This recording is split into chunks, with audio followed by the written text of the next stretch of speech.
কতদিন পর সকলের আবার দেখা, তাও আবার বিয়ে বাড়িতে গিয়ে। আসছিল জয়দেবের বিয়ের রিসেপশন, তাই তো আমরা বাড়ি থেকে তাড়াতাড়ি রেডি হচ্ছিলাম যাওয়ার জন্য। একটু প্রশংসা করেই নি, নয় কখন বলে বসবে তোমার অন্য মেয়েদের প্রতি মন। বাড়ি থেকে বেরোনোর পর রাস্তায় গিয়ে বলছে আমি ফুল কিনবো, মাথায় গুজবো। এই যদি বলি কিনতে হবে না, তাহলে ফুল আমার পেছনে গুজবে সেটা ভালোই জানি। তাই তো চুপ করে গাড়িতেই বসেছিলাম। সামনেই দেখতে পাচ্ছ বিয়ে বাড়ি, তার ঠিক সামনে এসেই ফুলটা মাথায় নিয়ে নিল, তার সাথে কানের দুলটাও পরে নিল। তারপর বিয়ে বাড়িতে প্রবেশ করলাম। কিছু সময় বাদে ঘরে প্রবেশ করে দেখি বর বউকে সাজাতে গিয়ে এখনো নিজেই রেডি হয়নি। আর তোমাদের দিদি ভাই বিয়ে বাড়ি গেলে এই সিংহাসনে বসে একটা হলেও ছবি তুলবেই। কিছু সময় বাদে দেখলাম শোভনদা এসছে, অনেক ভিডিও দেখেছি তার, সামনে থেকে এই প্রথম দেখা। কে কে এই দাদা ভাইয়ের ভিডিও দেখো অবশ্যই কমেন্ট করে জানিও। বিয়ে বাড়ির পরিবেশটা ছিল একটু ফাঁকা, তাই তো আমরা একটু ফুচকা খেয়ে নিলাম। কথায় কথায় এটা বলতেই ভুলে গেছি, আজ আছি আমরা আরাঙ্গাটায়। তোমরা এই ভিডিওটি কে কোথা থেকে দেখছো অবশ্যই কমেন্ট করে জানিও। ছবি তুলতে তুলতে হঠাৎ দেখি কফি মেশিনে কফি বাষ্পীভূত হচ্ছে, সেইখান থেকে নিয়ে নিলাম 2 কাপ কফি। হ্যাঁ জানি সবাই বুঝেই গেছো, বউ হুকুম করেছিল তাই আনতে গিয়েছিলাম। তারপর হঠাৎ করে দেখা হয়ে গেল ইন্টারন্যাশনাল পাঞ্জাবি ক্রিয়েটারদের সাথে। তারপর বোনের সাথে কিছু কথা বলছিলাম, হঠাৎ দেখি সেলিব্রিটি সৈন্যের আগমন। কি বলবো বন্ধুরা,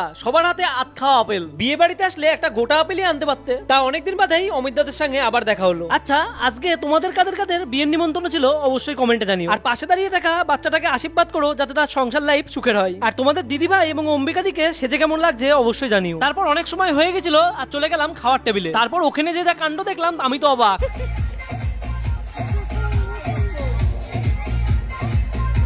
ক্যাটারিং এর দাদারা বললো আপনারা অন্য জায়গায় বসুন বা আগে নেচে আসুন পরে খাবেন। তাই তো সবাই মিলে নাচতে চলে আসলাম।